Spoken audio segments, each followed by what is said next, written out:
बिस्मिल्लाहिर्रहमानिर्रहीम। अस्सलाम वालेकुम नाज़रीन, मैं हूँ साकिब बशीर। तीन मौज़ूआत पे बात करेंगे। एक तो रात गए एक अहम ख़बर जो है वो इमरान खान के केस के हवाले से आई है, वो आपके साथ शेयर करनी है। क्यों इमरान खान से मुतल्लिक़ा केसेस उनके हवाले से इस किस्म की ख़बरें आ रही हैं, इस पर भी बात करेंगे। और दूसरा हमारा मौजू होगा वो PTI के 165 PTI के वर्कर्स की रोबकार जारी हुई है, क्या वो रिहा हो पाएंगे? अहम पेशरफ सामने आई है। और इसके अलावा तीसरा मामला है अपोजिशन की जमातें, जिनमें PTI भी शामिल है, शायद खकान अब्बासी उनकी जमात भी शामिल है, बाकी जमातें भी शामिल हैं। तो उनके हवाले से एक नया फड्डा जो है वो बन गया है। इस तीनों मौज़ूआत पे हम बात करेंगे। एक तो जो केस है तोशाखाना 2 केस और GHQ गेट हमला केस, ये दो केसेस हैं जो जिनकी समातें जो है वो अडयाला जेल में हो रही हैं। दोनों के ट्रायल्स अडयाला जेल में हो रहे हैं। और ये केसेस रोज़ाना हर हफ्ते तकरीबन एक या दो समातें वो हो रही थी तोशाखाना 2 केस की। बल्कि जो इमरान खान के वकील हैं बैरिस्टर सलमान सफदर, वो बाकायदा तौर पर इस्लामाबाद हाई कोर्ट में आए कि हमें जो है वो स्टे ग्रांट किया जाए, क्योंकि तोशाखाना 2 केस बड़ी तेज़ी से आगे बढ़ाया जा रहा है और बड़ी तेज़ी से इख्तिताम की तरफ बढ़ रहा है। उनको स्टे तो नहीं मिला, लेकिन अब मामला ये हुआ है कि वो अदालत जो इस तोशाखाना 2 केस को बड़ी तेज़ी से आगे बढ़ा रही थी, वो अचानक उसमें लंबी तारीखें पड़ना शुरू हो गई हैं। और जो GHQ हमला केस, जिसके हवाले से अदालत ने ये कहा था, जो प्रोसिक्यूशन की एक दरख्वास्त थी कि रोज़ाना की बुनियाद पर इसका ट्रायल किया जाए, उस दरख्वास्त को जो अदालत है रावलपिंडी की इंसदाद दहशतगर्दी अदालत, उसने उस दरख्वास्त को मंजूर किया था और ये करार दिया था कि इसका ट्रायल जो है वो हर हफ्ते में बुध के दिन और हफ्ते के दिन, मतलब एक वीक में 2 दिन इसका ट्रायल, उसकी समातें जो है वो अडयाला जेल में हुआ करेगी और इस पे ये ट्रायल जो है वो तेज़ी से आगे बढ़ाया जाएगा। लेकिन अचानक हमने देखा कि GHQ हमला केस में भी लंबी तारीख पड़ गई। और अब रात गए जो तोशाखाना 2 केस है, इस केस में भी ये खबर आई है कि इमरान खान के इस केस में भी कल अडयाला जेल में समात नहीं हो सकेगी और इसमें नई तारीख जो है वो पड़ेगी। अब तोशाखाना 2 केस जो है, इसमें आखिरी जो समात हुई थी वो 17 फरवरी को हुई थी और 17 फरवरी को 10 दिन की तारीख पड़ी थी। उस वक्त भी हमने इसकी निशानदेही की थी कि इससे कबल 2 दिन 3 दिन की तारीखें जो पड़ती थी और ट्रायल आगे बढ़ रहा था। बल्कि इमरान खान के वकला एडजर्नमेंट्स मांग रहे थे, लंबी तारीख मांग रहे थे और वो कह रहे थे कि इस केस को थोड़ा सा नॉर्मल चलाया जाए, जिस तरह नॉर्मल ट्रायल चलाए जाते हैं, हफ्ते 2 हफ्ते के बाद इस हर तारीख रखी जाए। लेकिन अदालत की जानिब से हर हफ्ते में एक दो समातें जो की जा रही थी। पहले भी मैंने आपको बताया कि इसको बाकायदा जो ट्रायल था उसको रोकने के लिए या स्टे के लिए barrister Salman Safdar high court में आ गए थे। लेकिन अब अजीब एक सूरत हाल बनी है कि हाई कोर्ट से स्टे भी नहीं मिला उनको और वो ट्रायल भी तकरीबन जो है वो उसमें बहुत जो है वो अब कमी आई है उस रफ्तार में कि मतलब 17 फरवरी को समात थी और 17 फरवरी से 27 फरवरी तक समात, मतलब कल 27 फरवरी है तो कल तक इसकी समात जो है वो गई थी। और कल के हवाले से अब ये खबर आई है कि जो खालिद यूसुफ चौधरी हैं, जो बैरिस्टर सलमान सफदर और इमरान खान की लीगल टीम का हिस्सा है, वो क्योंकि जो अदालती अमला है उनको आगाह करता है इस किस्म के मामलात में, अगर कोई तारीख में तब्दीली हो या किसी किस्म के ऑर्डर के हवाले से मामला हो, तो खालिद यूसुफ चौधरी उन्होंने ट्वीट भी किया है कि उनको इस्लामाबाद स्पेशल जज सेंट्रल जो शाहरुख अर्जमन साहब हैं, उनकी अदालत की अमले की जानिब से आगाह किया गया है कि वो इस केस में जो ख़ास तौर पर जो तोशाखाना 2 केस है उसमें कल अडयाला जेल में समात नहीं होगी, बल्कि ये समात G11 जो कॉम्प्लेक्स है, जुडिशल कॉम्प्लेक्स, वहाँ पे स्पेशल जज सेंट्रल की अदालत में समात होगी। वहीं पे केस काल होगा और बगैर कार्रवाई इस केस में तारीख पड़ जाएगी। मतलब कल 27 फरवरी के बाद कोई भी तारीख मार्च के पहले हफ्ते में या दूसरे हफ्ते में, ये देखना है कि जो तारीख GHQ हमला केस में 16 फरवरी को एक्टिव समात हुई थी, आज 26 फरवरी तक वो अडजर्न हुआ था मामला, 10 दिन वो भी गैर मामूली था और अब 26 फरवरी से लेकर 12 मार्च तक उसकी तारीख पड़ी है। तो अब देखना यह है कि तोशाखाना 2 केस की तारीख भी क्या 12 मार्च के करीब पड़ेगी या यकम 2-3 मार्च पड़ जाएगी, क्योंकि दोनों केसेस का अचानक जो है वो अडयाला जेल में समातों का अडजर्न होना, ये कदरे जो है वो अजीब लग रहा है कदरे हैरान कुन लग रहा है। इसके पीछे क्या वजूहात हो सकती हैं, ये तो हम पता लगाएंगे कि क्या वजूहात हैं, उसके बाद आपको आगाह करेंगे। लेकिन ऐसा मामूल से हटकर है। अब ये पता चलेगा कि क्या जाय साहब जो है वो छुट्टी पे जा रहे हैं या किसी ट्रेनिंग पे जा रहे हैं या कोई और वजह है, किस वजह से इतनी लंबी तारीखें पड़ रही हैं। सवाल इसलिए हम उठा रहे हैं क्योंकि इस केस में बाकायदा इन दोनों केसेस में अदालत ने तेजी से ट्रायल्स आगे बढ़ाए जा रहे थे, तेजी से ये केस आगे बढ़ रहे थे, तेजी से समातें हो रही थी, गवाहों के बयानात हो रहे थे, जरा हो रही थी, सारे मामलात हो रहे थे। और बार बार वो हाई कोर्ट्स में या मुख्तलिफ जगहों पे जाकर अदालत को कह रहे थे कि इसको रूटीन के साथ चलाएं, लेकिन रूटीन से हटकर इसको चलाया जा रहा था। तो इसलिए इस हवाले से सवालात उठ रहे थे और उठ रहे हैं। और अब जो तोशाखाना 2 केस है उसकी समाअत भी कल नहीं हो सकेगी।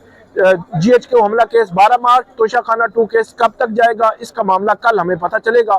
तो कल जब खबर आएगी तो वो आपके साथ हम शेयर कर देंगे कि ये केस कब तक क्या है।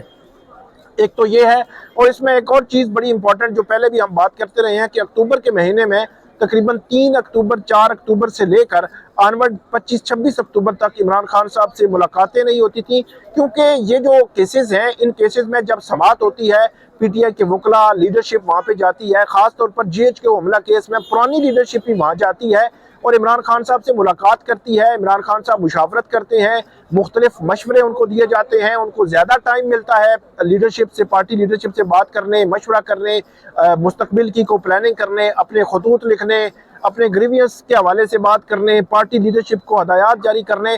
तो उनको बहुत ज़्यादा टाइम मिल जाता है। रूटीन में जो मुलाकात होती है हफ्ते में 2 दिन मंगल और जुमरात को मुलाकात होती है, मंगल को फैमिली और जुमरात को वकला की मुलाकात होती है या पार्टी लीडरशिप की। तो उस मुलाकात का दौरानिया 30 मिनट होता है और उस 30 मिनट में भी लोग उधर खड़े होते हैं, तो उस जो वो बड़े टफ माहौल में वो मुलाकात होती है। लेकिन उसके मुतबादल के तौर पर अगर देखा जाए, जब समाअत होती है तो समाअत के दौरान GHQ गेट हमला केस की समाअत 3-3 घंटे जो है 4-4 घंटे लगी रहती है, तो 3-4 घंटे इमरान खान साहब को मिल जाते हैं अपनी पार्टी लीडरशिप के साथ बैठने, उनके साथ गुफ्तगू करने, उनके साथ मुशावरत करने के। इसी तरह जब GHQ हमला केस की समाअत होती है तो तब भी इस किस्म की सिचुएशन में वो अपनी पार्टी लीडरशिप से बातचीत करके कोई ना कोई लाया अमल बना लेते हैं और सिचुएशन जो है डेवलप कर लेते हैं। तो इस लिहाज से वो इसको पॉलिटिकली इस्तेमाल करते हैं, पॉलिटिकल प्लानिंग के लिए इस्तेमाल करते हैं, पॉलिटिकली अपनी जो स्ट्रेटजी है उसके हवाले से इस्तेमाल करते हैं इस सारे काम को। तो बज़ाहिर ऐसे लगता है कि उस मामले को रोका गया है, और ये कब से रोका गया है? 16 और 17 फरवरी से। 17 फरवरी से ऑनवर्ड इसको रोका गया है। अब GHQ हमला केस तो 12 मार्च को होगा, तोशाखाना 2 केस अब पता चलेगा कल कि कब तक जो है वो उस केस की समाअत होनी है। तो ये एक नया सिनेरियो जो है वो हमें बनता नजर आया अडियाला जेल में समाअतों और इमरान खान के केसेस के हवाले से। इसके अलावा 190 million pound case high court में है, उस केस में अभी अपील में नंबर लग चुका है, लेकिन इमरान खान साहब का बेंच नहीं बना। बेंच कौन सा होगा? बेंच बहुत इंपॉर्टेंट है। तोशाखाना 2 केस 28 जनवरी आखिरी समाअत हुई थी और कल 27 फरवरी है, तो 1 माह हो गया है, उसमें भी समाअत जो दोबारा नहीं हुई, केस लगा ही नहीं है। इद्दत केस में भी कोई जो वो नई तारीख जो है वो नहीं पड़ी, तो केसेस रुक से गए हैं, थम से गए हैं ऐसे लगता है। तो ये सिनेरियो है इमरान खान साहब के केसेस का। आगे बढ़ते हैं, दूसरा मामला है 165। ये PTI के वर्कर्स हैं जो 26 नवंबर को एहतजाज के तनाजुर में जिनकी गिरफ्तारियां हुई थी, जिनकी गिरफ्तारियों के बाद उनको इस्लामाबाद की इंसदाद दहशतगर्दी अदालत में पेश किया जाता रहा। वो अडियाला जेल, जेलम जेल और अटक जेल, इन तीनों जेलों में उनकी जो वो उनको कैद रखा गया। तो उनके हवाले से खबर ये आई है कि उनके 165 PTI वर्कर्स के जो रोबकार है वो जारी हुई है। रोबकार जो है वो जमानत होने के बाद, अदालती प्रोसेस मुकम्मल होने के बाद जो एक पेपर जो है वो जारी होता है उसको रोबकार कहते हैं, जो अडियाला जेल या किसी भी जेल हुकाम के हवाले होती है और उस हवालगी के बाद उनकी रिहाई होती है। तो 165 ये वर्कर्स हैं, उनके हवाले से अहम पेशरफ्त इसलिए मैं कह रहा हूँ क्योंकि पिछले दिनों 145 वर्कर्स की जो है वो जमानतें हुई थी। उनके हवाले से जो मुचलके है वो जमा होने थे 20-20 हज़ार रुपए के, और एक उनका एफिडेविट था, और उस एफिडेविट में ये लिखा हुआ था कि हमने ना पहले ये जुर्म किया है ना आइंदा ये जुर्म करेंगे। ये एफिडेविट हर PTI के उस वर्कर की जानिब से जमा करवाया गया जिनकी जमानतें जो है वो इस्लामाबाद हाई कोर्ट में लगी हुई थी। कायम मकाम चीफ जस्टिस सरफराज डोगर और जस्टिस आसिफ, उनकी जानिब से ये जमानतें मंजूर की गई थी और मशरूत मंजूरी थी कि एफिडेविट भी देंगे, और अब मुचलके जारी हुए हैं। अब मैंने आपको पहले भी बताया था कि इनमें 63 लोग ऐसे हैं जिनको एक और केस में जो है वो पुलिस ने गिरफ्तार कर लिया। उनकी जो उनको जो है वो पहले शनाख्त प्लेट के रखा गया, बाद में कहा कि शनाख्त प्लेट हो गई है, उनमें तकरीबन 55 बच गए और 55 जो है वो अब पुलिस की कस्टडी में है, फिजिकल रिमांड पे हैं। उनका फिजिकल रिमांड खत्म होगा और उसके बाद वो जमानतें जब जुडिशल हो जाएंगे तो जमानतें दायर करेंगे और उनके बाद जमानतें मंजूर होने या ना होने का फैसला जो है वो इस हवाले से होगा। ये एक तो ये खबर है पीटीआई के वर्कर्स के हवाले से। मैंने पिंडी के पीटीआई के वर्कर्स के हवाले से सुबह आपको बताया था कि उन वर्कर्स के हवाले से भी ये खबर आई थी कि जो जमानतें थी रावलपिंडी जो बेंच है लाहौर हाई कोर्ट का, उसमें उसके हवाले से खबर आई थी कि उनके रिमांड बैक किया था इंसदाद दहशतगर्दी अदालत में। वहाँ पे तकरीबन 12 वर्कर्स थे, उनमें एक नया डिस्प्यूट आ गया है कि पीटीआई के वकील कहते हैं कि सारों की जमानतें दोबारा सुनी जाएं, लेकिन प्रोसिक्यूशन कहती है और अदालत कहती है रावलपिंडी की कि 12 की रिमांड बैक हुआ है तो पिटिशनर्स की हद तक ही दोबारा जमानतें सुनी जाएगी, बाकियों की हद तक जमानतें नहीं सुनी जाएंगी। तो एक नया डिस्प्यूट जो है वो बना है पीटीआई के वर्कर जो रावलपिंडी के केसेस में जो है गिरफ्तार हैं उनके हवाले से। वो अभी जब वो अपडेट मजीद आएगी तो वो भी आपके साथ हम शेयर करेंगे। तीसरा मामला है अपोजिशन का फटा हो गया है। अपोजिशन जमातें हैं, पीटीआई है, महमूद खान अचकजई की जमात है, शाहिद खान अब्बासी उनकी जमात है और दीगर जो सिविल सोसाइटी के लोग भी थे। बड़ी आज तकारीर हुई, सहाफ़ियों ने भी तकारीर की, बड़ी सख्त तनकीद हुई, इस पूरे सिस्टम पर तनकीद हुई जिस तरह का रवैया इख्तियार किया जा रहा है। इंसानी हकूक़ की संगीन खिलाफ वर्जियाँ हो रही हैं, पैका जैसे तरमीमी एक्ट काले कानून लाए जा रहे हैं, आवाज़ों को दबाया जा रहा है। तो इस किस्म की जो वो शदीद तनकीद भी हुई। आज जो इस हवाले से कॉन्फ्रेंस का पहला दिन था जो अपोजिशन जमातों की कॉन्फ्रेंस है, लेकिन अब ये खबर आ गई है कि इस्लामाबाद का जो लेजेंड होटल है जो सुप्रीम कोर्ट बार एसोसिएशन के मातहत है, उस लेजेंड होटल में कायम जो आसमा जहांगीर एडिटोरियम है, उस एडिटोरियम में कल कॉन्फ्रेंस के लिए जगह देने से इनकार कर दिया है जो लेजेंड होटल के मैनेजर हैं। और उनका ये कहना है, उन्होंने बात की कि हमारे 150 वर्कर्स का मामला है और अगर हमने ये ना किया तो हमें ये 1-2 दिनों में बंद कर देंगे, तो ये हमारे लिए मसला है, इसलिए हम जो है वो आपको इजाज़त नहीं दे सकते। जिसके बाद अपोजिशन जमातों ने प्रेस कॉन्फ्रेंस भी की और उन्होंने कहा कि जो मैनेजर हैं होटल के वो हमारे सामने कह रहे हैं, आप समझदार हैं कि किन लोगों ने हमें आकर ये कहा है कि कल कॉन्फ्रेंस की जगह नहीं देनी। आज दिन को जब एजाज सैयद गुफ्तगू कर रहे थे तो उस वक्त उन्होंने कहा था कि डॉक्टर मैरंग बलोच और जो मंजूर पश्तीन है उनको भी बुलाना चाहिए कॉन्फ्रेंस में। तो उस वक्त सलमान अकरम राजा और दीगर पीटीआई के जो लोग थे वो बैठे हुए थे उस कॉन्फ्रेंस में। उन्होंने कहा कि कल के लिए हमने दावत दे रखी है, अब वो उनको दावत तो है। अब ये एक मामला भी लगता है कि डॉक्टर मैरंग बलोच और मंजूर पश्तीन जो उनको दावत हुई है, एक वजह यह भी हो सकती है कि हो सकता है कि इस वजह से कल कॉन्फ्रेंस के लिए इजाज़तनामा मनसूख होने या कैंसिल होने एक वजह, बड़ी वजह यह भी हो सकती है। लेकिन जो मुंतज़मीन हैं अपोजिशन के वो कह रहे हैं कि कल हर सूरत में कॉन्फ्रेंस होगी। अब कॉन्फ्रेंस कहाँ पे होगी, कैसे होगी, किस जगह पे होगी, कौन आएगा कौन नहीं आएगा, ये अब कल ही हम देखेंगे और कल आपको बताएंगे। लेकिन एक बड़ा फड्डा जो है वो बना है, इस फड्डे का इख्तिताम कैसे होगा, किस तरह होगा, ये देखना है। और क्या कॉन्फ्रेंस के लिए अपोजिशन जमातों को कुछ जगह मिलेगी। एक तरफ हुकूमत वक्त जो अपने जलसे कर रही है, मरियम नवाज अपने जलसे कर रही है, वज़ीर आज़म शहबाज शरीफ अपने जलसे कर रहे हैं, लेकिन अपोजिशन को दबाया जा रहा है। इसी अपोजिशन को 3-4 दफ़ा पहले भी मुख्तलिफ जगहों पे वेन्यू चेंज करना पड़ा, आखिर में ये वेन्यू बना, अब कल के लिए ये भी कैंसिल। तो ये हुकूमत का आमराना रवैया जो है मेरे ख्याल में बहुत बड़े सवालात छोड़ रहा है।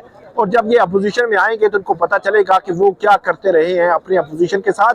हुकूमत वक्त को थोड़ा सा ख्याल करना चाहिए कि ये जमहूरी रवायात कुछ ना कुछ बरकरार रखे और वो आसमा जहांगीर जिसकी एक पूरे नज़रियात थे, उन नज़रियात से एक तो जो है वो सुप्रीम कोर्ट बार या वकील तंजीमें भी हट चुकी हैं और अब उनके नाम पे एडिटोरियम से अपोजिशन जमातें जो आइन के तहफ़्फ़ुज़ की बात कर रही हैं, उनका वो जो आइन के तहफ़्फ़ुज़ की कॉन्फ्रेंस है वो भी कैंसिल करवाई जा रही है। तो ये सिचुएशन है, कल आपको अपडेट करेंगे इस हवाले से। आप हमें इस वीडियो पर फीडबैक दीजिएगा। अल्लाह हाफिज़।